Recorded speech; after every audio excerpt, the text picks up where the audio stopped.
The story of France and football might just be one of the strangest in the entire sport. Because every time the biggest games roll around, one of the wealthiest, most beautiful, most powerful countries on earth braces itself for its own cities to go up in flames. And here's the part that makes absolutely no sense. It doesn't happen because their team loses. It happens because their team wins. Picture it. A team lifts a trophy, and within hours the most famous avenue in Paris looks like a war zone. Cars burning down the middle of the road, shop windows caved in, buses torched, fireworks fired not up into the sky, but straight into lines of riot police crouched behind their shields. And this isn't a one-off, some single night that got out of hand. It's happened again, and again, and again, so predictably that French police now prepare for a big match the way you'd prepare for an incoming storm.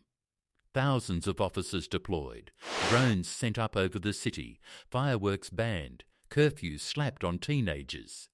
And not because their team might lose, but because their team might win. So how on earth did it get to this point? And most importantly, why does it keep happening? And is any of this actually about football at all? Let's get into it. The night that shocked everyone to understand why French police now treat a football final like a security emergency. You only have to go back to one of the most shocking recent examples. A night that looked less like a party and more like a war. On the 30th of May 2026, Paris Saint-Germain, the biggest club in the country, beat Arsenal on penalties in the Champions League final. It was the club's second European crown in a row. Back to back, a genuinely historic achievement, and a moment G-fans had waited their entire lives for. And the police already knew exactly what was coming. So they prepared. On the morning of the final, they deployed 8,000 officers in central Paris alone, and another 14,000 across the rest of the country. 22,000 police on standby for a football match their own team was playing in a different city. It didn't help. By the time the final whistle blew, the celebrations had curdled into chaos. Cars were burning, shops were being looted. One group of rioters even tried to storm a police station in one of the wealthiest neighborhoods in Paris. By morning the numbers were staggering.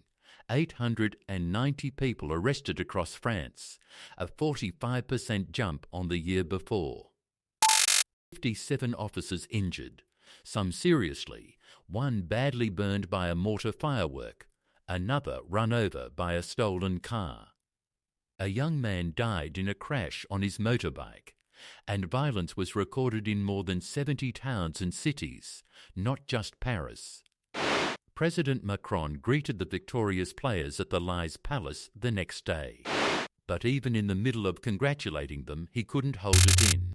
"We are sick of it," he said. "This is not sport. This is not what we love. It's over. We've had enough." Here's the thing, though. If you think this was a one-off, a single bad night, you'd be completely wrong. Because almost the exact same thing had happened just 12 months earlier. It keeps happening, every single time. Rewind to May 2025. Turge win the Champions League for the very first time in the club's history, thrashing Inter Milan 5-0. It should have been the greatest night in the club's story. Instead, 2 people dead, more than 200 injured, over 500 arrests across the country, cars burned, shops looted. The champs' lies turned into what the local town hall literally called an arena of urban guerrilla warfare. Now here's where it gets interesting. You might assume this is a PSG problem, a club with rowdy fans. But it isn't, because the national team does it too. Go back to July 2018. France win the World Cup, the whole country united, the greatest sporting achievement a nation can have. And even then, there were over 300 arrests in Paris, 45 police officers and gendarmes injured, cars set alight in Lyon, shops smashed and looted. People even died in celebration-related car accidents. On the single happiest sporting night in a generation. Then, December 2022. France knocked Morocco out of the World Cup in the semi-final. And both sides of that result triggered violence, Moroccan supporters and French supporters alike clashing with police, vandalising trams in city after city. That night ended with 266 arrests across France, 167 of them in Paris alone. And it's not even about winning, because in 2020, when SG lost the Champions League final to Bayern Munich, they rioted then too. In fact, you can trace this thread back even further. When France won its very first World Cup in 1998, the tournament that gave the country its modern footballing identity, the famous Black Blanc Bleu team that was supposed to symbolize a united, multicultural France. Even that historic summer was touched by unrest and destruction in the streets, tucked away behind the headlines about national joy.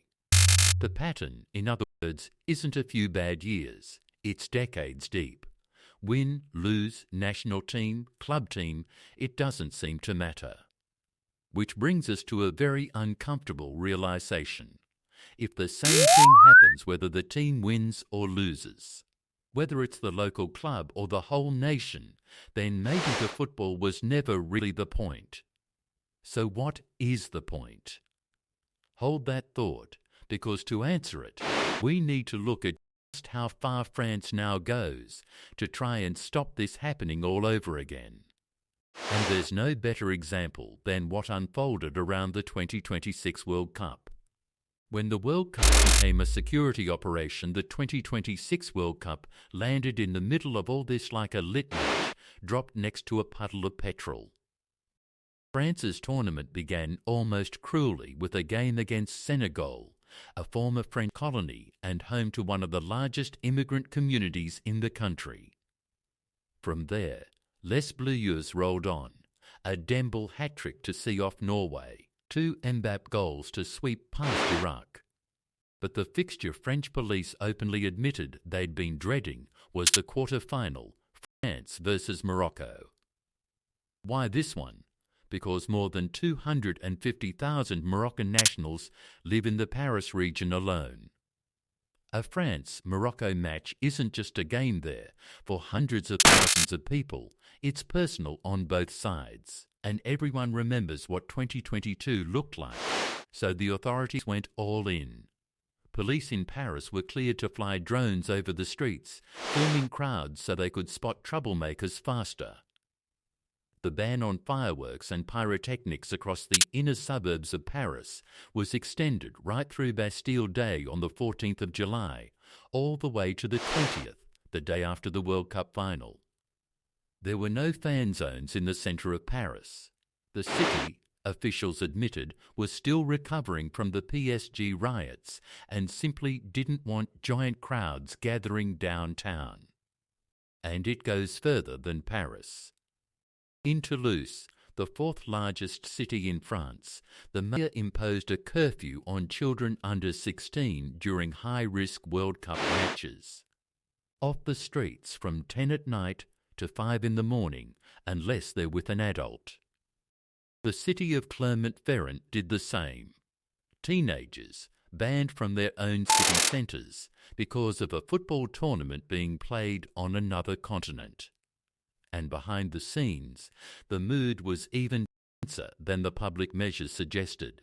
A leaked memo from France's National Directorate of Public Security reportedly warned, ahead of the tournament, of a heightened risk of disorder during matches involving certain communities. The France-Morocco tie flagged as one of the most dangerous nights of the entire competition. Some suburbs set up their own big-screen fan zones so locals could watch together. But in the heart of Paris, nothing, no screens, no gatherings, no risk.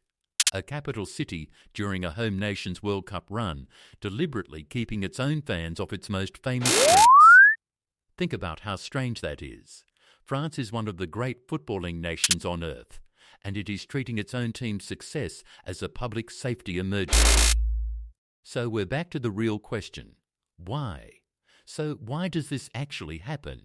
And this is where it gets genuinely complicated, because France itself can't agree on the answer, and the argument has become one of the most bitter political fights in the country. Let's start with the most important piece of nuance, because it gets lost in the headlines. The overwhelming majority of people who celebrate these wins do absolutely nothing wrong. After the PSG final, up to 100,000 people gathered peacefully at the Eiffel Tower. The trouble is caused by a comparatively small, determined minority.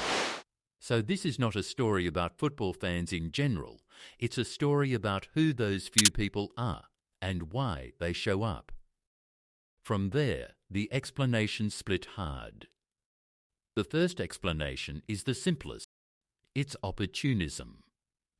Many of the people doing the burning and looting aren't even football fans. Investigators and commentators have pointed out for years that a big match is simply a convenient excuse, a night when huge crowds fill the streets, police are stretched thin, and chaos is easy to hide inside. The same pattern shows up at May Day parades, at protest marches, anywhere a big crowd forms. The football is just the occasion, not the cause. The second explanation is about the banlieues, the poorer suburbs that ring French cities. Many of the young men involved come from these areas, which have struggled for decades with high unemployment, poverty, and a deeply strained relationship with the police. To people who hold this view, often on the political left, the violence is the symptom of a much older wound. Communities that feel abandoned, stigmatized, and locked out of official France, lashing out at a state they feel has never included them.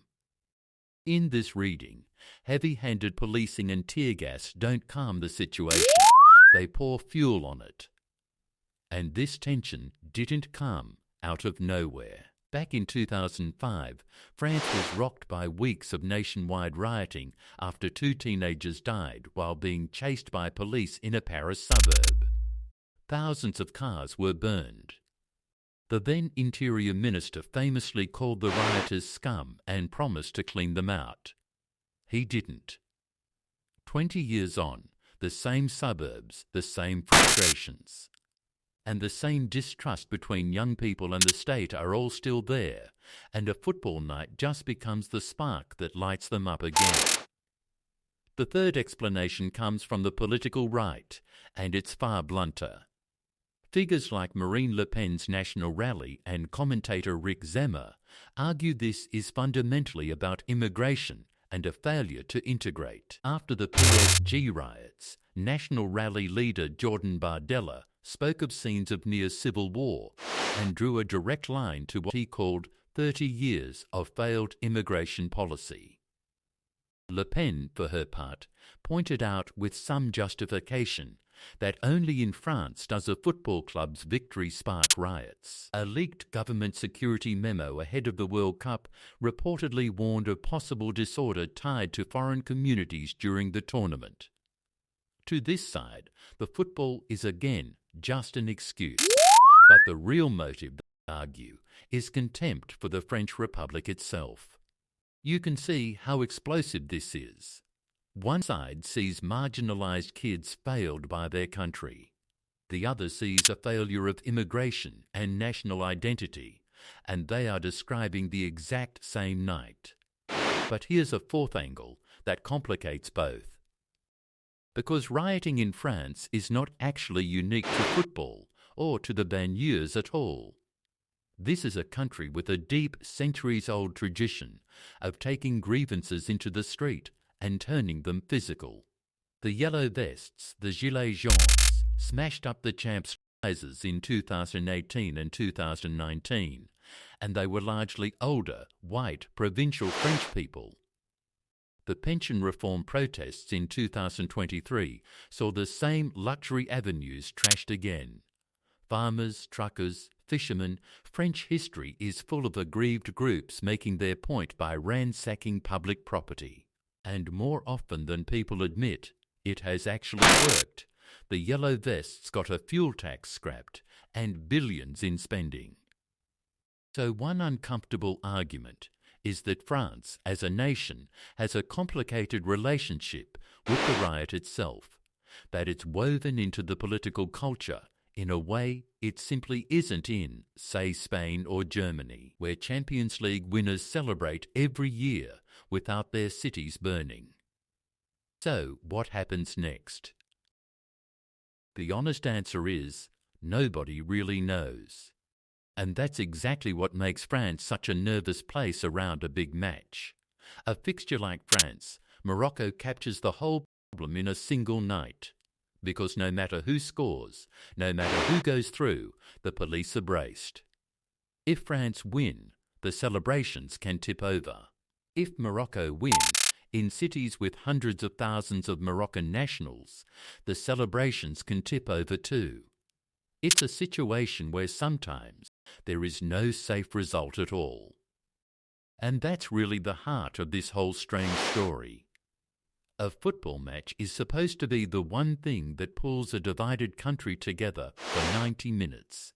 In France, it can do the exact opposite. It exposes every fault line the country has, rich and poor, city and suburb, old France and new France, left and right, all at once, live out on the streets in the glow of a burning car.